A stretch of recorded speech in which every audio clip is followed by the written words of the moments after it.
हुजूर से ज्यादा बेहतर चेहरा किसी का नहीं। मेरे मुस्तफा का चेहरा सबसे हसीन, सबसे खूबसूरत। वो लुच्चा क्या जानेगा यतीम नरसिम्हानंद या हरामगिरी महाराज, वो क्या जानेगा हुजूर के चेहरे की शान क्या है, हुजूर की खूबसूरती का आलम क्या है। ये टपोरी साधु जो 6-6 महीना तक नहाता नहीं है, जिनके कपड़ों से, जिनकी धोती से, जिनके किरदार से बदबू आती है, वो क्या जानेगा मुस्तफा की शान क्या है। ये जानना है तो किसी साधु को मत सुनो। देख शेख सादी फरमाते हैं बलगलुला भी कमाली कसफत तुझा भी जमाली। दुनिया के तमाम खूबसूरत चेहरे एक तरफ और आमना के लाल का तलवा एक तरफ।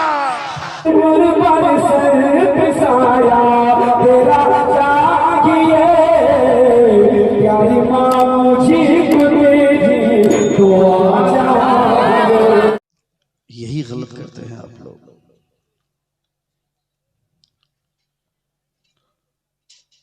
इन्हीं सब चीजों की वजह से माहौल खराब होता है।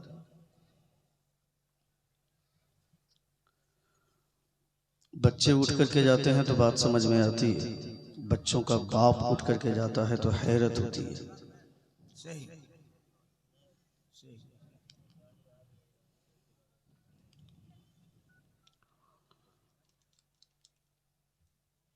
आपके आसपास में गैर मुस्लिम रहते हैं। ए लड़का, ए बाबू, करबला में हो क्या?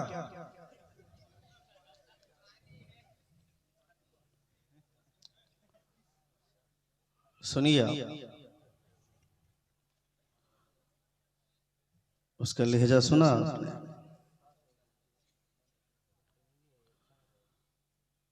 ये तहजीब की कमी का असर होता है। आलिमों के सामने जबान खोलने की जुर्रत नहीं होनी चाहिए।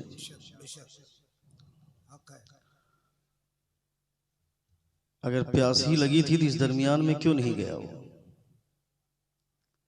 ये तकरीर विज्ञापन के लिए नहीं होता, एडवर्टाइज या ब्रेक टाइम तकरीर का टाइम नहीं होता।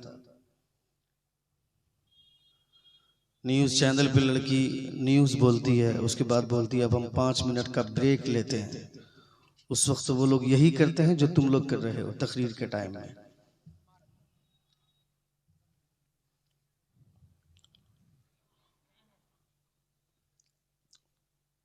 गैर मुस्लिम अगर आकर के महफिल में किसी तरह का कोई तूफान बर्पा करता है तो हमारा खून खौलता है,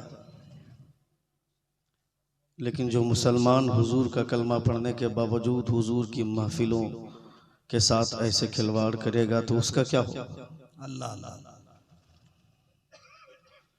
मैं कहता हूँ ये इश्क आपका उसी वक्त तक महदूद क्यों रहता है जिस वक्त तक अशहार पेश किए जाते हैं। क्या कहना? आपने इश्क को समेट क्यों दिया शायरी तक? आपका इश्क फैलना चाहिए।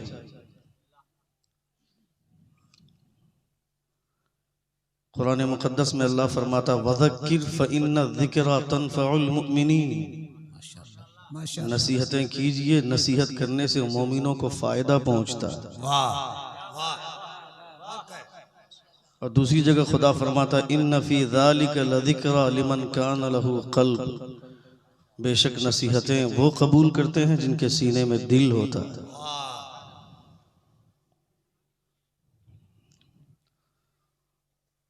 जलसों के हवाले से जो फिजा खराब हुई है उस जहर आलूद फिजा के जिम्मेदार आप हैं। खुदा हम तमामों की इस्लाह फरमाए।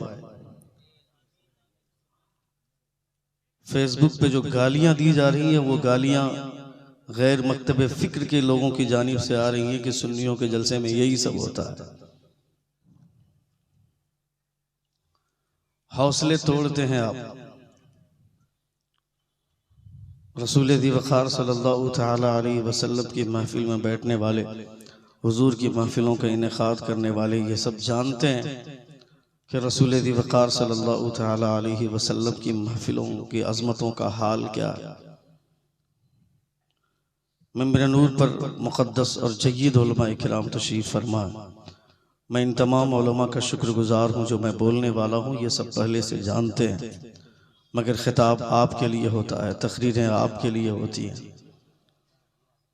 एक बार पूरा मजमा अपने दोनों हाथों को फिजा में लहरा कर कहें या रसूल अल्लाह, और एक बार कहें या हबीब अल्लाह। इतनी शानदार महफिल आने के बाद मैं एक लम्हा भी अपनी मुस्कुराहट रोक नहीं पाया। इस महफिल की जौलानियत को देखकर, आपके जज्बात को देखने के बाद, क्या बात है। कि इतने अच्छे लोग हैं, इतनी अच्छी शायरी सुनते हैं और इतने अच्छे अंदाज में ये शोरा को दादो तहसीन देते हैं। और जैसे ही तकरीर की बारी आती है, 4 आदमी वहाँ से, 5 आदमी वहाँ से, 3 आदमी वहाँ से उठ करके जाते हैं। जब बोला जाता है तो कहते हैं हम पानी पीने जा रहे हैं, इशारा करके। अल्लाह रब्बुल इज़्ज़त हम तमामों की इस्लाह फरमाए। उड़ीसा, बंगाल, उत्तर प्रदेश, बिहार, झारखंड, इन इलाकों के लोग नेताओं के पीछे कुत्ता बन करके घूमते हैं।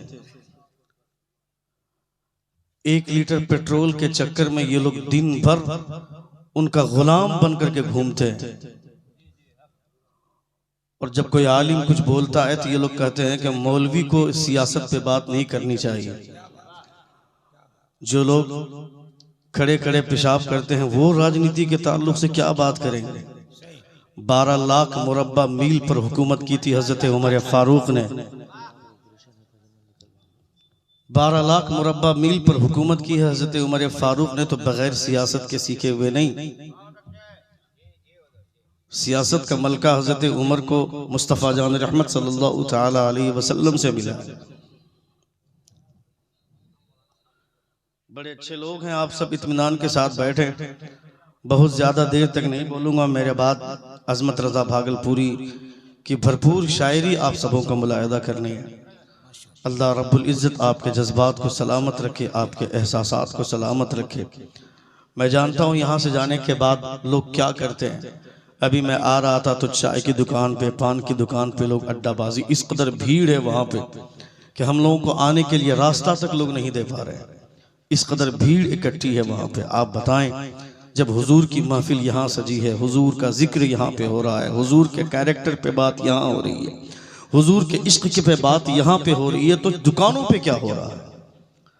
और मर्दों से ज्यादा औरतें वहाँ पे जमा हैं।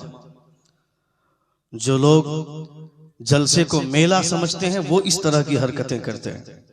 जो लोग जलसे को हुजूर की महफिल समझते हैं, हुजूर की सभा समझते हैं, उनका यकीन और उनका ईमान यह कहता है कि हुजूर की जहां भी महफिल सजती है रूहानी एतबार से मुस्तफ़ा तशरीफ फरमा होते हैं।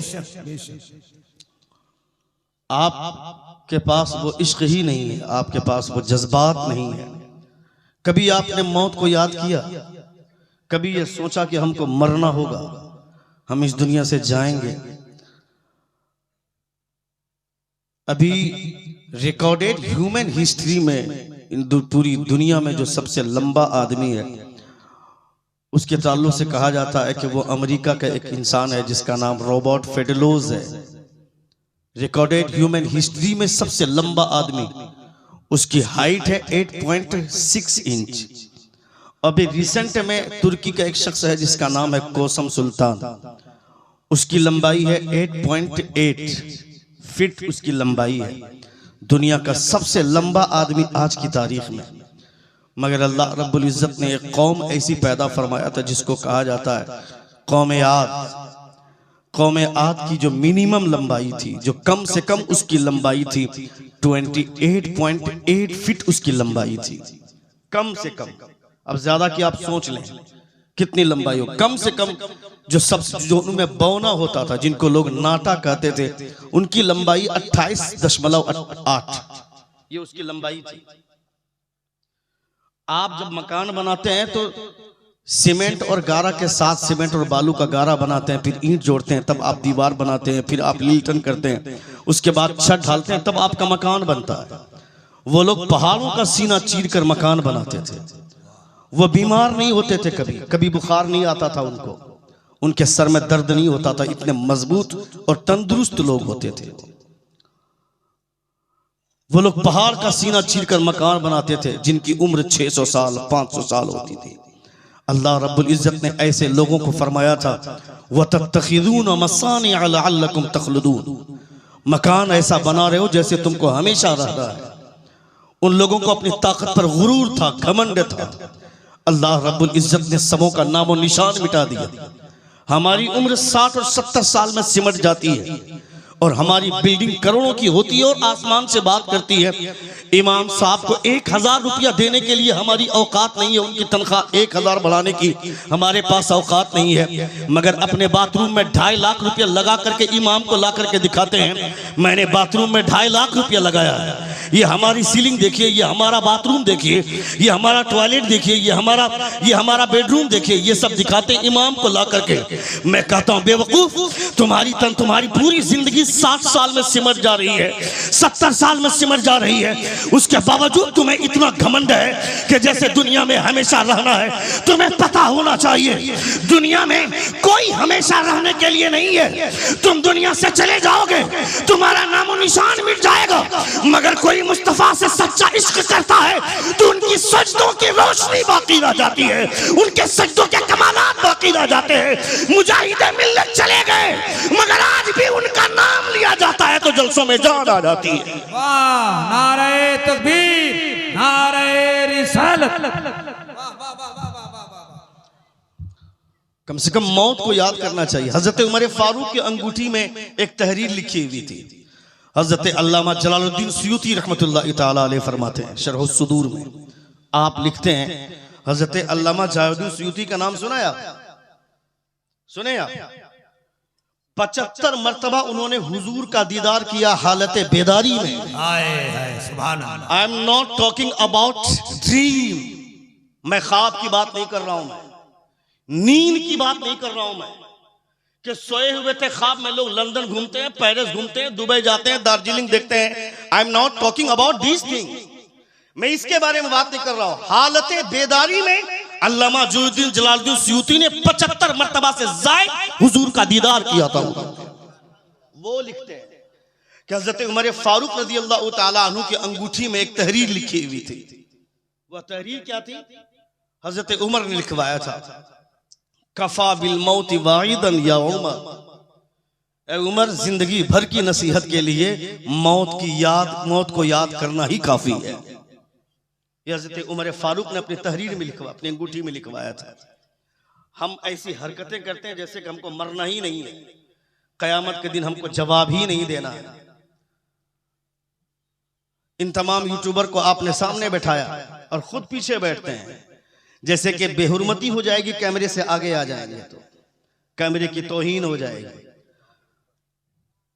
आज से 50 बरस पहले, 60 बरस पहले हुजूर ताजुश, तमाम लोग एक हो गए।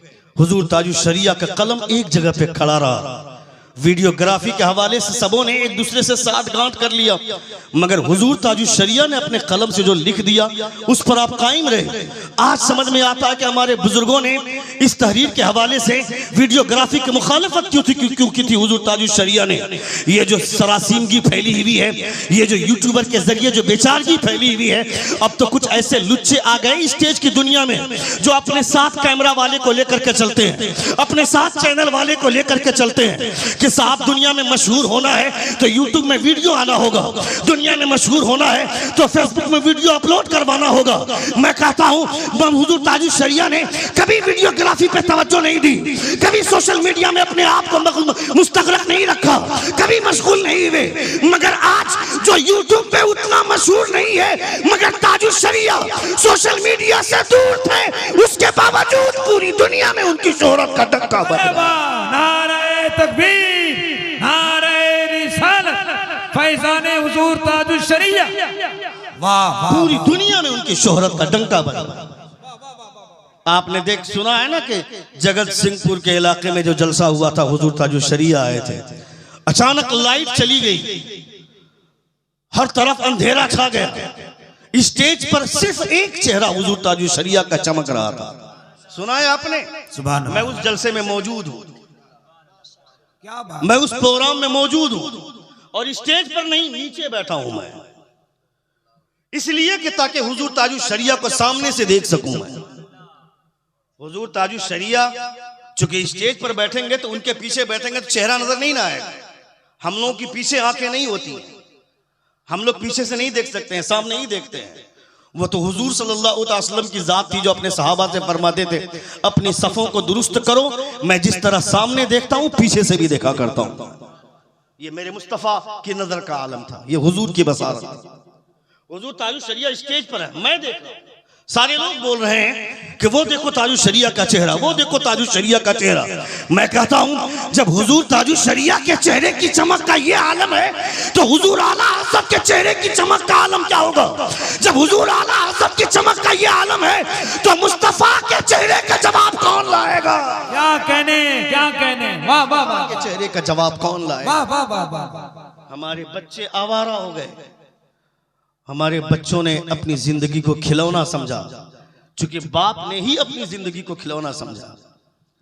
हमने अपनी बेटी को ड्रेस इसलिए दिया ताकि वह बाजार जाकर के अपने ड्रेस की नुमाइश करे, अपनी खूबसूरती को जाहिर करे। जब लड़की को नकाब पहनने के लिए कहा जाता है तो वो बेवकूफ लड़कियां बोलती हैं कि मेरे बाप ने 5000 का सूट इसलिए नहीं दिलवाया कि नकाब से उसको ढक दूं। जब लोग मेरे ड्रेस को देखेंगे ही नहीं तो फिर क्या मतलब है इस ड्रेस को पहनने का? अल्लाह, ये है हमारे समाज का हाल। इस तरह से हमारे समाज में लड़कियां जीती हैं। 7 लाख से ज्यादा मुसलमान लड़कियों ने अपने आप को गैर मुस्लिमों के सामने बिछाकर अग्नि के 7 फेरे लगाकर धर्म परिवर्तन कर लिया, हिंदू बन गई वो, तुम्हारी गलत तरबियत की वजह से। और तुमको लगता है कि 5 मिनट ऐसे हाथ उठाकर या रसूलुल्लाह कह देंगे तो मेरी बेटियां पाकदामन हो जाएंगी। हजरत उमर बिन अब्दुल अजीज ने आवाज दिया था पानी के लिए, उनकी बेटी आने में ताखीर कर दी। हजरत उमर बिन अब्दुल अजीज नाराज हो गए, अपनी बेटी से बीवी पानी लेकर के आई। आप फरमाते हैं कि मैंने जब बेटी से पानी मांगा तो तुम पानी लेकर के क्यों आ रही हो? ये तरबियत देती हो अपनी बेटी को। हजरत उमर बिन अब्दुल अजीज की अहलिया कहती उनके पास एक ही कुर्ता है, वो कुर्ता पीछे से फट गया है, उससे उसकी पीठ नजर आती है, उसी को बैठ करके सिल रही थी। वो अगर उसी कुर्ते को पहनकर आती तो लौट कर जाती तो आप उसकी पीठ देख करके क्या कहते आप? हजरत उमर बिन अब्दुल अजीज खुले आसमान में आते हैं और आपने अल्लाह से दुआ की, परवरदिगारा तूने मुझे बादशाहत अता फरमाई, मगर तेरा शुक्र है कि ये दौलत मेरे घर में नहीं है, दुनिया में है, मगर मेरे घर में तेरे हुजूर की सुन्नतों का सहारा। नारे तकबीर, नारे रिसालत। क्या बात है, क्या बात है। हजरत उमर बिन अब्दुल अजीज, वाह वाह वाह। और तुमको मजा आता है, जलसा इंटरटेनमेंट के लिए होता है, तकरीरें नहीं सुनेंगे हम। तकरीर सुनेंगे तो नमाज की बात करेंगे, मौलाना रोजे की बात करेंगे, हमको पता है, क्या मालूम है। इतने बड़े मजमे से पूछ दूंगा कि गुस्ल में फराइज कितने हैं, वजू में फराइज कितने हैं, तो मुश्किल से 4-5 लोग बता पाएंगे, उससे ज्यादा लोग नहीं बता पाएंगे। बहुत अच्छा, बहुत अच्छा। सुन्नी लोग 24 घंटे देवबंदी को बुरा भला बोलते हैं, मगर देवबंदी का लड़का नमाज पढ़ करके निकलता है, कहता है कि इमाम साहब ने आज बताया गुस्ल में 3 फराइज हैं, याद रखना कल इमाम साहब पूछेंगे। और सुन्नी के लड़का मस्जिद से निकलता है, नमाज पढ़ करके बोलता है कि धोनी ने सेंचुरी मार दिया, मोहम्मद शामी ने 4 विकेट ले लिया। कौन है शामी? कौन है ज़हीर खान? कौन है मोहम्मद कैफ? कौन है धोनी? ये तुम्हारा नाम तक नहीं जानते हैं, मगर मदीने में जो सुल्तान आराम कर रहे हैं तुम उन्हें याद करो न करो, 24 घंटे मुस्तफा तुम्हारे बारे में सोचते हैं। हाय हाय हाय हाय, 24 घंटे, 24 hours thinking only about you, सिर्फ तुम्हारे बारे में हुजूर सोचते हैं। बहुत अच्छा। और तुमको मजा आता है जींस पैंट पहन करके, टी शर्ट पहन करके जलसा सुनने आए और उसके बावजूद बाहर जाकर के लौंडियाबाजी करेंगे, हमको अच्छा लगता है। कहां हैं आप? और फिर तकरीरें हमको हमारे हिसाब से चाहिए, मेरे हिसाब से मुझको आसानी से जन्नत मिल जाए। मेरे बाप की जन्नत है, मैं तुमको कह दूं कि एक मर्तबा सुभान अल्लाह बोल दो, जन्नत में चले जाओगे। जो मौलवी यहां से जन्नत बांटता है, उस मौलवी से पूछना कि गारंटी दे सकते हो कि तुम जन्नत में जाओगे? वो जाएगा क्या जन्नत में? जन्नत इतनी आसानी से नहीं मिलती है। जन्नत के लिए मेहनत करनी पड़ती है, खुदा की बारगाह में सर को झुकाना पड़ता है, इबादतें की जाती हैं, कभी कभी जरूरत पड़ती है तो अपने खानदान को कटवाना पड़ता है, तब कभी जन्नत मिलती है। हाय हाय हाय, हक है। और कभी इतनी आसान है जन्नत हासिल करना कि रास्ते का कांटा हटा दो तो जन्नत मिल जाए, खुदा अगर राजी हो जाए इस अमल से। लेकिन गारंटी तो इस बात पर नहीं है ना, ये तो इस बात पर है कि अल्लाह रब्बुल इज्जत को अगर ये अमल पसंद आ गया तब ऐसा होगा। लेकिन एक आलिम बैठ करके हुजूर की हदीस पढ़ रहा है और उसी वक्त एक नौजवान लड़का उठ करके जा रहा है, ये जो हुजूर की हदीस की तौहीन हुई, खुदा ने इसे ना पसंद फरमा लिया तो फिर क्या होगा? अल्लाह अल्लाह। हजरत अब्दुल्लाह बिन अस्वद रज़ियल्लाहु ताला अन्हु 3 महीने का सफर करते हैं। 3 महीने का सफर करके जाते हैं, पता चलता है कि फला आदमी के पास हुजूर की एक हदीस है। घोड़े पर सफर करते हैं, घोड़े की रफ्तार मालूम है आपको? जो ट्रेन की रफ्तार है वो रफ्तार घोड़े की है। 3 महीने का सफर करके जाते हैं, उस आदमी से मुलाकात करते हैं, कहा अस्सलामु अलैकुम, जवाब दिया। कहा क्या बात है? कहा मैंने सुना कि आपके पास हुजूर की एक हदीस है। कहा जी हाँ, मेरे पास हुजूर की एक हदीस है। कहा सुना दीजिए। वो हदीस सुनी, उसके बाद घोड़े पर बैठ गए। कहा खाना नहीं खाएंगे? कहा जब खाना खाने के इरादे से आऊंगा तो खा कर जाऊंगा, आज मैं सिर्फ हुजूर की हदीस सुनने आया था। अल्लाह अल्लाह अल्लाह। अपने आप को सुन्नी बोलते हैं हम, और हमको ये नहीं पता कि हुजूर की महफिलों में बैठने का अदब क्या होना चाहिए। अल्लाह 50 मरतबा आलिम यहां से चीख चीख करके कहे कि बैठ जाइए बैठ जाइए बैठ जाइए, मगर बैठने की तौफीक नहीं होती है हमको। पत्थर उठाइए मारिए मेरे सर पे, मैं मर जाऊं, क्या करूं जिंदा रख के जब आपको बैठा नहीं पाऊंगा मैं तो।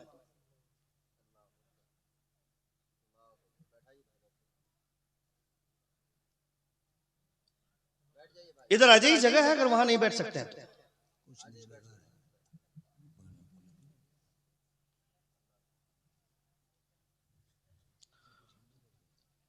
5 से 10 मिनट सुनेंगे,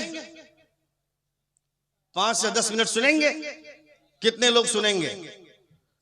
जरा हाथ उठाकर कहें या रसूल अल्लाह, और एक बार कहें या हबीब अल्लाह। एक पंडित किसी रास्ते से गुजर रहा था, देखा कि रास्ते में बहुत बड़ा पत्थर है।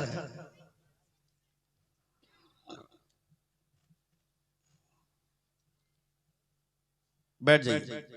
रास्ते में बहुत बड़ा पत्थर है, लौट कर आया तो वो पत्थर हट गया।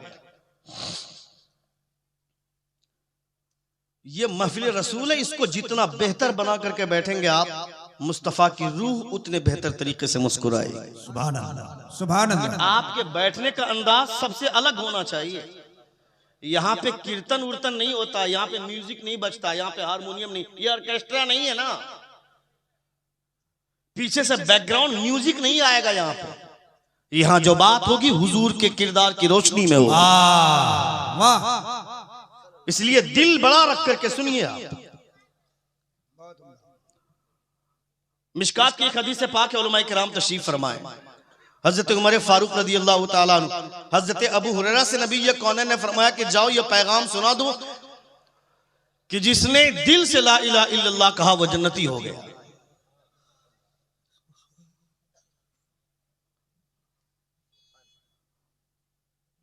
मैं डिस्ट्रैक्ट हो रहा हूं, 5 से 10 मिनट की गुफ्तगू में करने वाला हूं, सुन ले आप। उसके बाद आप मेरे बात अजमत भाई को सुनिएगा। बहुत अच्छी शायरी करते हैं, बहुत अच्छा पढ़ते हैं। अल्लाह रब्बुल इज्जत उनकी आवाज में चाशनी का जौहर अता फरमाए। आमीन आमीन। हमारे जमाल भाई बहुत अच्छी निखाबत करते हैं, अल्लाह रब्बुल इज्जत सलामत रखे। हमारे उलमा कारी साहब बहुत अच्छे लोग हैं जो मिंबर नूर पर जलवाबार हैं। मिंबर रसूल पर जब जिम्मेदार उलमा बैठते हैं तो खतीब जो बोलता है उनका सीना 56 इंच का हो जाता है।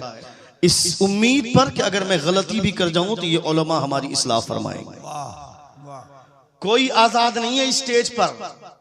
हर किसी को ये एहसास होना चाहिए कि शरीयत एक खुली तलवार है, जो उसकी जद में आएगा कटेगा, चाहे वो कोई भी हो। बहुत बड़े अल्लामा है आप, फहामा है, उससे मतलब नहीं है, मगर शरीयत के खिलाफ अगर कोई बात होगी तो हर कोई उसकी जद में आएगा। वरना मुख्तार सकफी जैसे लोग जिन्होंने इमाम हुसैन के कातिलों को चुन चुन कर मारा था, उनकी तारीख पढ़िए आप, लेकिन शरीयत से टकराया, आज कोई नाम लेने वाला नहीं है, खत्म हो गया सब। सारे कारनामे पे पानी फेर दिया गया। इसलिए ईमान जिंदा रहना चाहिए, हुजूर की शरीयत के साथ खिलवाड़ कभी नहीं करना चाहिए। आप पैदाइशी मुसलमान हैं। मेरे बाप का नाम अब्दुल गफूर था, मैं उनके घर में पैदा हो गया, मेरा नाम अब्दुल जब्बार हो गया, मगर मेरा बच्चा खड़ा खड़ा पेशाब करता है। उसको हमने तहजीब कब दिया? कब उसे समझाएंगे? कब उसे सिखाएंगे? मेरी बेटी बाजार चलती, उसके सर पे दुपट्टा नहीं होता, कब समझाएंगे उसे? कब सिखाएंगे? हजरत उमर बिन अब्दुल अजीज ने अपनी बेटी को की वो हालत देखने के बाद दुआ की कि मौला तेरा शुक्र है बादशाह होने के बावजूद मेरे घर में खजाना नहीं है कि मैं अपनी बेटी को एक जोड़े के अलावा दूसरा जोड़ा अता कर दूं। ये भी ताकत मेरे पास नहीं। वही उमर बिन अब्दुल अजीज उनके पास आया एक कपड़ा फरोश कपड़ा बेचने के लिए, कहा सस्ता कपड़ा दिखाओ, दिखाया, कहा इससे सस्ता दिखाओ, दिखाया, कहा इससे सस्ता दिखाओ, कहा दिखाया, कहा इससे भी चीप दिखाओ, इससे भी सस्ता। वो कपड़ा फरोश घूर घूर कर देख रहा उमर बिन अब्दुल अजीज को। कहा क्या बात है, घूर क्यों रहे हो? कहा आज से कुछ दिनों पहले आया था मैं, आपको मैं कपड़ा दिखा रहा था, आप बोलते थे इससे महंगा दिखाओ, मैंने दिखाया, आपने कहा इससे महंगा दिखाओ, मैंने दिखाया, आपने कहा इससे भी महंगा दिखाओ, मैंने दिखाया, मेरे पास जो सबसे महंगा कपड़ा था वो आपने खरीदा था। हजरत उमर फरमाते हैं उस वक्त मैं बादशाह नहीं था इसलिए महंगा कपड़ा पहनता था, आज मैं बादशाह हूं इसलिए सस्ता कपड़ा पहनना चाहता हूं, ताकि मेरी रियाया जो गरीब है वो सस्ता कपड़ा पहनते हुए शर्म महसूस न करे और ये कहे जब मेरा बादशाह सस्ता कपड़ा पहनता है तो मैं क्यों नहीं पहनूंगा। क्या बात, माशाअल्लाह, वाह वाह वाह वाह, लाजवाब लाजवाब। मदीने के परवरदा हैं ये लोग, इन्होंने हुकूमतें हजरत उमर फारूक से सीखी हैं। गरीबों की झुग्गियां छिपाने से गरीबी नहीं छिपती है, गरीबी नहीं मिलती। डोनाल्ड ट्रंप आया था, गरीबों की झोपड़ी के सामने दीवार बना दी गई, उससे गरीबी मिटेगी क्या? मुसलमानों क्यों उन बादशाहों की बात करता हूं मैं जिन्होंने गरीबी छिपाई नहीं, गरीबी मिटाई है। गुर्बत को मिटाने का काम जिन्होंने किया है। ये सुनाया आपने, हुजूर ने फरमाया है कि ज़कात देने में ताखीर न करो, जल्दी करो, वरना एक वक्त आएगा कि ज़कात की रकम लेकर के दौड़ोगे, ज़कात लेने वाला नहीं मिलेगा। ये सुनाया आपने, ये दौर आएगा, मगर एक बार आ चुका है हजरत उमर बिन अब्दुल अजीज के दौर में। ज़कात लेने वाले लोग नहीं मिलते थे, सबके सब मालदार हो गए थे, क्योंकि बादशाह ने कनात इख्तियार की थी सब्र के साथ। ये उमर बिन अब्दुल अजीज कौन है? हजरत उमर फारूक रातों में गश्त कर रहे हैं, गश्त करने के दरमियान आपने एक आवाज सुनी कि खातून बोलती है कि दूध में पानी मिलाकर बच्चों को पिला दो, बच्चे सो जाएंगे। दूसरी खातून बोलती है पानी दूध में पानी मिला देंगे, हजरत उमर ने मना फरमाया। वो खातून बोलती यहां उमर देखने थोड़े आ रहा, दूध में पानी मिलाकर बच्चों को पिला दो। दूसरी खातून बोलती है उमर नहीं देख रहा तो क्या हुआ, उमर को पैदा करने वाला खुदा देख रहा है। जोर से बोले, जोर से बोले। उमर को पैदा करने वाला खुदा देख रहा है। हजरत उमर ने पूरी बात सुनी, वापस आ गए। सुबह वजीर को भेजा, कहा जाओ पता करो कि दूध में पानी मिलाने की बात कौन कर रही थी और ये जुमला कौन कर रही थी, कह रही थी कि जो उमर नहीं देख रहा तो क्या हुआ, उमर का खुदा देख रहा है। क्या बात है। वजीर आया, पता लगा कर गया, जाकर के बोलता है कि एक बूढ़ी खातून है जो ये बोल रही थी कि उमर यहाँ देखने नहीं आ रहा, दूध में पानी मिलाकर पिला दो। उसकी एक जवान बेटी है जो कंवारी है अभी तक, वो ये बोल रही थी कि उमर नहीं देख रहा तो क्या हुआ, उमर का खुदा देख रहा है। सुभान अल्लाह। हजरत उमर ने अपने बेटों को लाइन पे खड़ा कर दिया, कहा तुम में से कौन उससे शादी करना चाहता है? तुम जिसके उसके दरवाजे पर बेटी तलाश करने जाते हो, बहू तलाश करने जाते हो, बीवी तलाश करने जाते हो, जिसके दरवाजे पर 4 व्हीलर कार लगी होती है, जिसकी बिल्डिंग आसमान से बात करती है, जिसके पास बैंक और बैलेंस है, हज़रत उमर ने बेटों को खड़ा किया, तुम में से कौन उससे शादी करना चाहता है? एक लड़के ने कहा कि मैं शादी करना चाहता हूँ। हज़रत उमर ने निकाह का पैगाम भेज दिया, उस लड़की से निकाह हुआ।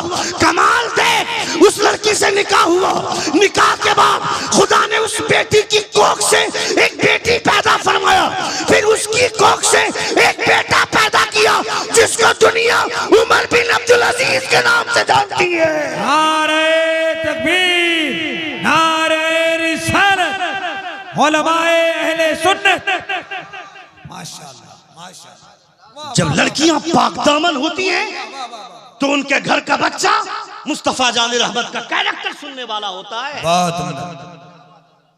जिनकी कोख में जहर भरा होता है उनके बेटे सलमान खान को फॉलो करेंगे, नाचने वाले लोगों को फॉलो करेंगे। बेवकूफ, तुम्हारे नौजवानों ने सलमान खान की वजह से अपने आप को अय्याशी में मुब्तला किया, सोचा कि वो मुसलमान है। शाहरुख खान के बारे में सोचा वो मुसलमान है। ए बेवकूफ, किसी खान को पीछे भागना है, खबरदार खबरदार, ये नाचने वाले बॉलीवुड के खान के पीछे मत भागो। भागना है तो बरेली के अहमद रजा खान के पीछे भागो।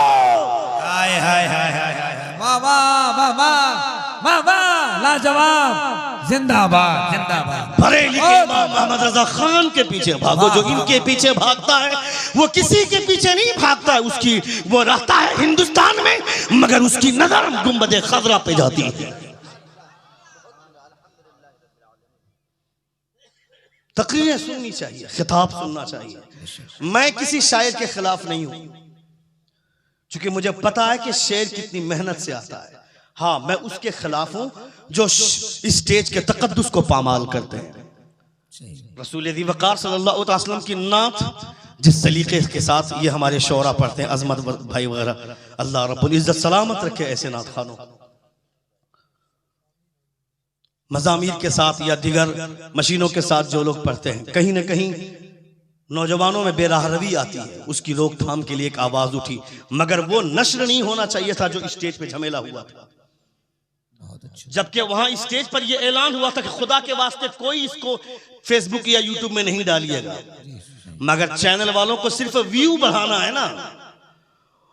5 मिनट के अंदर अंदर उसने इसको अपलोड कर दिया और पूरी दुनिया में तमाशा हुआ मजहब इस्लाम के स्टेज का। मजहबी जलसों का मजाक उड़ाया लोगों ने। मैं कहता हूं इस तरह से इस्लाम की बेहुरमती करके पैसे कमाओगे तो ये पैसे तेरे बच्चों की नस्लें खराब करेंगे। बहुत अच्छा। इसलिए पैसों का इस्तेमाल करना चाहिए, सही इस्तेमाल होना चाहिए। मैं आपके भी खिलाफ नहीं हूं। अल्लाह रब्बुल इज्जत आप तमामों के जज्बात सलामत रखे। किसी गंदी चीज को कैप्चर करने से बेहतर है कि आप इस्लामी प्रोग्राम को आप कैप्चर कर रहे हैं, नात को आप शूट कर रहे हैं, तकरीर को शूट कर रहे हैं, ये अच्छी बात है। मगर ऐसे कोई हादसाती मामला हो जाए तो अपने व्यू को बढ़ाने के चक्कर में उसका तमाशा मत बनाइए आप पूरी दुनिया में। ये जाने आप कि अगर कोई आपके आलिम के खिलाफ बोल रहा है तो ये तसव्वुर करें कि वो बात मेरे खिलाफ हो रही है। चौक और चौराहे पे आप भी उनके साथ खड़े होकर के मौलवियों की बुराई करते हैं। आप याद रखें, हुजूर आला हज़रत ने फरमाया है कि जो आलिमों का गुस्ताख है, जो आलिमों की गुस्ताखी करता है, उसके लिए दुनिया में ही 2 सजा, आखिरत में जो सजा होगी होगी। पहली सजा यह कि उसके खानदान में कोई आलिम नहीं होगा सही तौर पर। दूसरी सजा यह है कि यह अंदेशा है कि उसकी मौत कुफ्र पर होगी। अल्लाह, यह बहुत बड़ा अजाब है। अल्लाह अल्लाह। आप सिर्फ पीरों को वैल्यू देते हैं, उन जाहिल पीरों के चक्कर में आपको लगता है कि आपको वो पीर साहब जन्नत दिलवा देंगे। 90% पीरों का हाल यह है कि वो नहुमीर किताब नहीं पढ़ सकते हैं, मिजानुल सर्फ नहीं पढ़ते हैं। बेधर्म सुल्तान बूद, मेरा बाप बादशाह था तो मैं बादशाह बन गया, मेरा बाप पीर था तो मैं पीर बन गया। उनके सामने बैठ करके आप आलिमों की बुराई करते हैं। हुजूर हजरत इमाम गजाली फरमाते हैं, जिन्होंने तसव्वुफ की बुनियाद रखी, आप फरमाते हैं लौलम यकुनिल उलमाउ औलिया अल्लाह फमन यकून, अगर उलमा अल्लाह के वली नहीं होंगे तो फिर वली होगा कौन? हाय हाय हाय हाय, क्या बात। इसलिए आलिमों की इज्जत कीजिए और अपने बच्चों को सही राह दिखाइए आप, ताकि आपके बच्चे फेसबुक और यूट्यूब के चक्कर में अपनी जिंदगी बर्बाद न करें। पहले माएं बच्चे जब रोते थे तो उन बच्चों को माएं जब सीने से लगाती थी तो वो माँ अपने बच्चे को इतने प्यार से गले से लगाती थी कि बच्चे का रोना बंद हो जाता था। मगर अब बच्चे रोना बंद नहीं करते। जब बच्चे रोते हैं तो माँ मोबाइल निकालती है और वो नानी तेरी मोरनी को मोर ले गया निकालकर बच्चों के सामने मोबाइल रखती है। कल जब तू बूढ़ी हो जाएगी और तेरा बेटा जवान रहेगा, लात मारेगा, तब किसी मौलवी के पास मत आना कि मेरा बेटा मुझे लात मारता है, मेरा बेटा अपनी बीवी के इशारे पर नाचता है। तुमने अपने बच्चे की लाइफ खराब की। जिस वक्त तेरे बच्चे को तेरे सीने की जरूरत थी, तेरी ममता की जरूरत थी, उस वक्त तुमने उसको मोबाइल के करीब किया, और आज जब तुझे उसकी जरूरत पड़ी है तो फिर क्यों परेशान हो रही है? ये दुनिया है ना। अपने बच्चों को अपने से करीब करो। क्या उम्दा पैगाम, वाह वाह वाह। कभी ऐसा हुआ कि आप घर में बैठे हैं और आपके सर पे टोपी नहीं है, बगैर टोपी पहने आप खाना खा रहे हैं और आपके बच्चे ने आकर के टोक कर कहा कि अब्बू जान टोपी पहन कर खाइए ना, हुजूर की सुन्नत है। कभी किसी के साथ ऐसा हुआ है? बोलिए आप, कभी किसी के साथ ऐसा हुआ? मेरे साथ हुआ है। क्योंकि मैं स्टेज पर सिर्फ नहीं चीखता हूं। मेरा 11 साल का बेटा है, मुकम्मल हाफिज कुरान है। मेरी बेटी 10 साल की है, 24 पारे की हाफिजा हो। मैं ऐसे नहीं बोलता। मेरे घर में दस्तरखान पे जब तक दुपट्टे के साथ मेरी बेटियां और टोपी के साथ मेरे बच्चे नहीं बैठेंगे, मैं खाने का लुकमा तक छूने नहीं देता हूं। अगर कोई बगैर टोपी पहन के खाना खाया तो ये खिलाफे औला है, वो काफिर नहीं हो जाएगा। मगर तहजीब छोटी सी छोटी चीज से भी हो, उसे नवाज दीजिए ताकि वो बच्चा अपनी नस्लों को संवारेगा, आने वाले जनरेशन संवर जाएगा उससे। मैं अगर गलती से भी कभी टोपी भूल जाता हूं तो मेरा छोटा बेटा लाकर के टोपी पहनाता है और कहता अब्बू जान आप टोपी भूल गए थे। जिस दिन आपके साथ ऐसा होगा कि आपको लगेगा मेरा खून अब से सही रास्ते पर जा रहा है, मगर आपने वो तहजीब ही नहीं दिया। हम खाना लेकर के अलग जगह बैठते हैं, मेरी बीवी अलग जगह बैठती है, मेरी बेटी अलग जगह बैठती है, मेरा बेटा अलग जगह बैठता है। खाना खा रहे हैं, सबके हाथ में मोबाइल है, मोबाइल देख रहे हैं, खाना खा रहे हैं। कोई कीड़ा पेशाब कर देगा फिर भी खाना खा लेंगे हम। इस कदर मोबाइल में अपने आप को बर्बाद किया हमने। ये मोबाइल जब जब खोलते हैं तो किसी ना किसी का ऐड आता है, यानी कोई गुटखे का प्रचार करता है। बॉलीवुड के लोग गुटखे का प्रचार कर रहे हैं और क्रिकेटर लोग जुए को प्रमोट कर रहे हैं। जुआ खेलोगे पैसे कमाओ, ये गेम डाउनलोड करो लाखों लाख कमाओ, ये गेम डाउनलोड करो लाखों लाख कमाओ। तुम्हारा बच्चा ड्रीम 11 के चक्कर में अपनी जिंदगी बर्बाद कर रहा है। मैंने देखा है चौक और चौराहे पर ये बोलता है तुम उसे कप्तान बनाओ, तुमने किसको टीम में लिया? बेवकूफ, वो जो ड्रीम 11 से पैसे आएंगे वो पैसे तेरे बाप के नहीं है, वो पैसे भी हराम के। उस पैसे से तू अपने घर में रोटियां बनवाएगा, तेरा बेटा खाएगा, तू खाएगा, आने वाला जनरेशन खराब हो जाएगा। वो तुमने देखा नहीं क्या? वो अनंत अंबानी रईस, बाप के रईस बेटे की शादी हुई, उसने 40,000 करोड़ रुपया अपनी शादी में खर्च किया। वो बोलता है मेरा एविएटर गेम डाउनलोड करो, मैं भारत के लोगों को 1 अरब रुपया दान करना चाहता हूं। मैं कहता हूं खबरदार, जुआ मेरे मुस्तफा ने हराम किया है। तू बहका देगा फिर भी जुआ नहीं खेलेंगे। याद रख, 1 अरब रुपया दान करने की बात करता है, तू देने वाला कौन होता है? देने वाला कौन है? पूछ बरेली के ताजदार से, मेरे करीम से घर कतरा किसी ने मांगा, दरिया बहा दिए, दुर्बे बहा दिए। सबसे औला वाला हमारा नबी, सबसे बाला वाला हमारा नबी। कौन देता है? देने को मुंह चाहिए, देने वाला है सच्चा हमारा नबी। नारे तकबीर, नारे रिसालत, अज़मत मुस्तफा, इमामुल अंबिया कॉन्फ्रेंस, कानून मुस्तफा, शरीयत मुस्तफा, सुन्नत मुस्तफा। अरे जिसको हुजूर हराम कर दे क़यामत तक कोई उसे हलाल नहीं कर सकता है, और जिसको मेरे मुस्तफा हराम हलाल कर दे क़यामत तक कोई उसे हराम नहीं कर सकता है।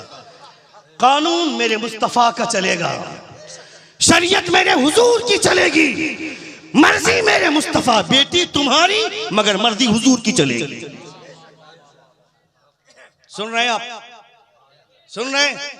कितने लोग सुन रहे? हाथ उठाकर कहें या रसूल अल्लाह, और एक बार कहें या हबीब अल्लाह।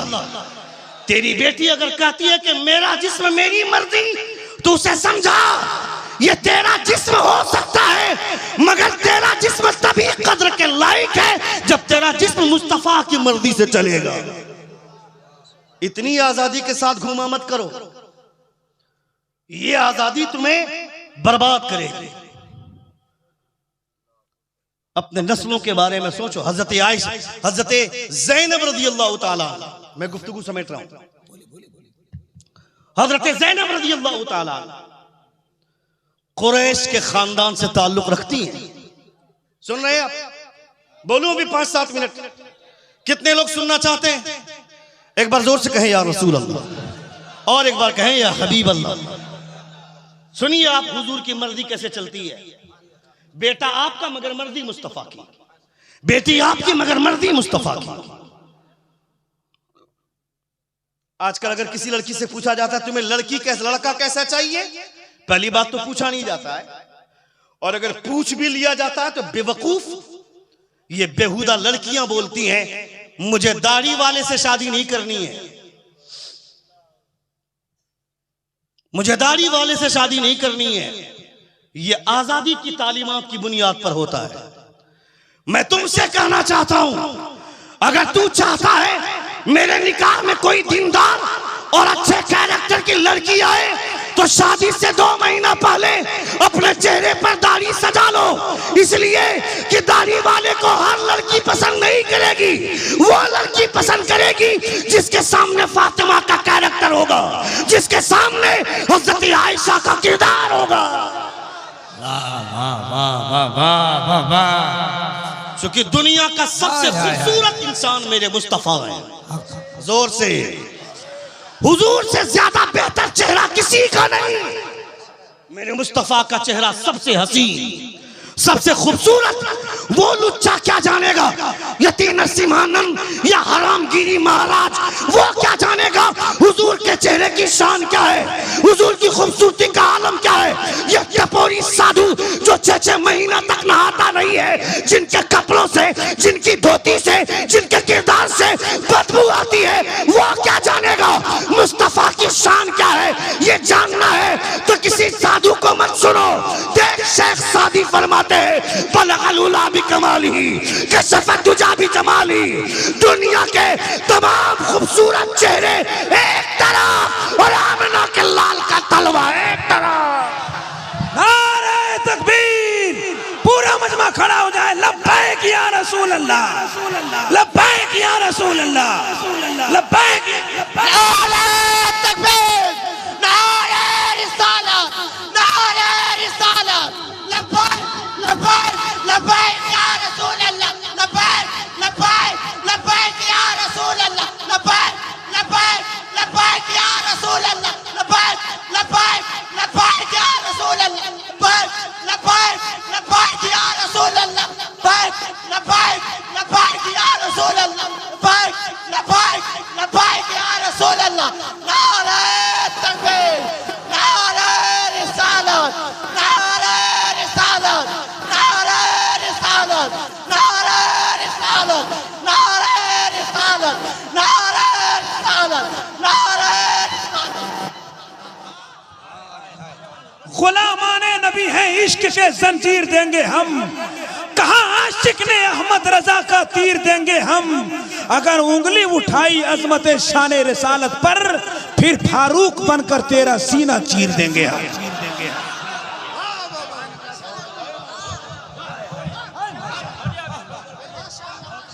वाह वाह वाह।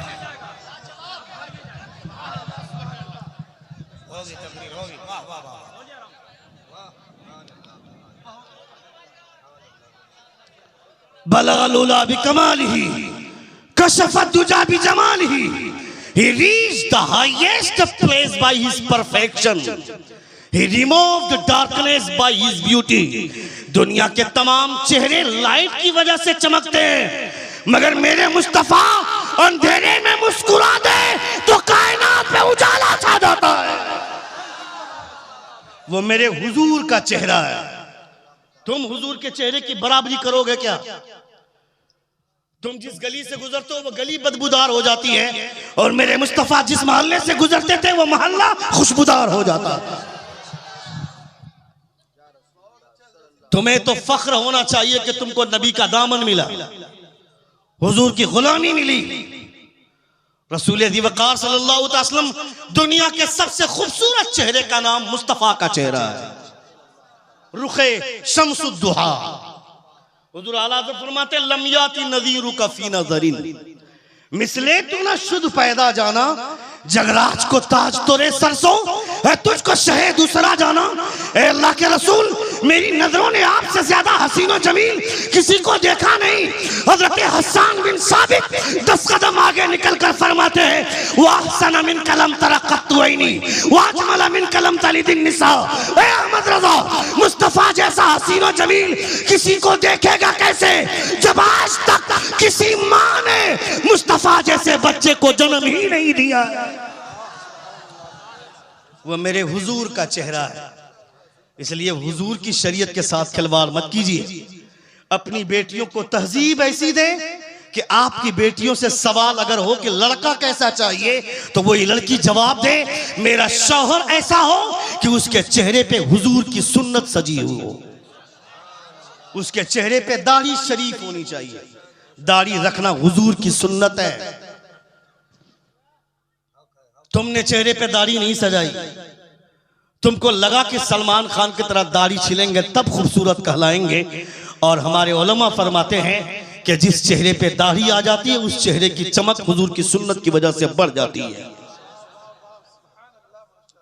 पहली बात तो पूछा नहीं जाता, अगर पूछा जाता है तो इस तरह के सवालात के जवाबात आते हैं लड़कियों की जानिब से। जो लड़कियां कॉलेज में पढ़ती हैं, डॉक्टर बनने का ख्वाब, इंजीनियर बनने का ख्वाब, प्रोफेसर बनने का सपना लेकर कॉलेज में जाती। अभी आज से 8 महीना पहले राजस्थान के एक होटल में पुलिस ने रेड मारी तो लड़कियां नकाब पहन कर मुसलमान लड़कियां होटल से बाहर आ रही हैं। जो इंस्टीट्यूट जाती हैं पढ़ाई करने के लिए, बाप को कभी कभी जाकर देखना चाहिए था इंस्टीट्यूट में, कभी कॉलेज में जहां पे वो कोचिंग के लिए जाती, वहां जाकर चेक करना चाहिए मेरी बेटी पढ़ाई कर रही है या किसी गणेश के साथ, किसी तिवारी के साथ, किसी गुप्ता के साथ बाहों में बाहें डालकर कैंटीन का मजा ले रही है। वरना तू सोचता है मेरी बेटी डॉक्टर बनेगी, उससे पहले 5 मरतबा अबॉर्शन करवाएगी प्राइवेट तरीके से। इसलिए कहना चाहता हूं अपनी बच्चियों की लाइफ बर्बाद मत करो। उसके दिमाग में डॉक्टर बनने का ख्वाब तुमने सजाया, इंजीनियर बनने का सपना तुमने तैयार किया, उस लड़की को बताया कि बेटी डॉक्टर बनेगी पैसा मिलेगा, इंजीनियर बनेगी पैसा मिलेगा, प्रोफेसर बनेगी पैसा मिलेगा। ए बेवकूफ, उससे पहले यह समझा बेटी डॉक्टर बनेगी पैसा मिले ना मिले, मगर मुस्तफा की बेटी की कनीज बन जाएगी, पैसा मिले ना मिले जन्नत में हिस्सा जरूर मिल जाएगा। वाह,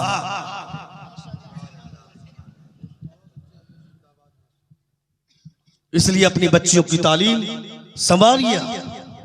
आखिरी बात मेरी सुन ले, मेरी तकरीर खत्म हो रही है। एक बार जोर से कहें या रसूल, और एक बार कहें या हबीब अल्लाह। हजरत ज़ैद बिन हारिसा रज़ियल्लाहु ताला, जिनको हुजूर ने अपना मुंह बोला बेटा करार दिया था, उनको कहा कि जाओ ज़ैनब से ज़ैनब को निकाह का पैगाम दे दो।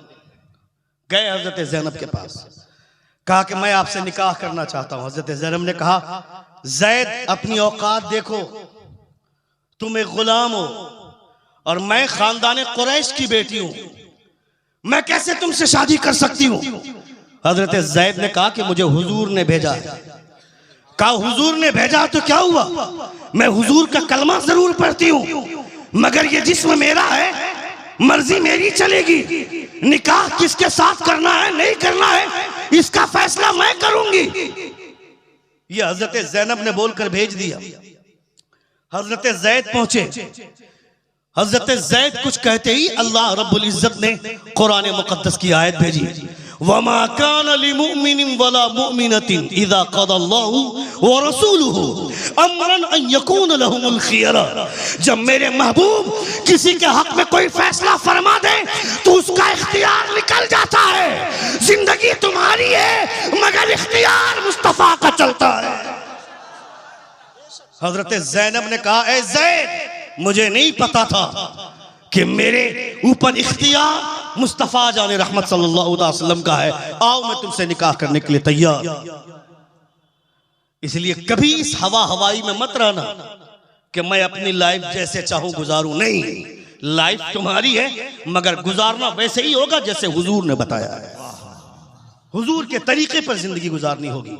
जिंदगी ने फिर कभी वफा की तो इंशाअल्लाह ताला गुफ्तगू होगी। हमारे बोलने में या आपके सुनने में कोई गलती हुई हो, सभी हजरात हमारे साथ मिलकर बावाज़े बुलंद तौबा इस्तग़फ़ार पढ़ें। अस्तग़फ़िरुल्लाह रब्बी मिन कुल्लि ज़ंबिन व अतूबु इलैह। जोर से कलमे शहादत पढ़िए, अशहदु अल्ला इलाहा इल्लल्लाह व अशहदु अन्ना मुहम्मदन अब्दुहु व रसूलुहु। तशरीफ रखें। अज़मत रज़ा भागलपुरी की खूबसूरत नातिया शायरी होगी। अस्सलामु अलैकुम व रहमतुल्लाह।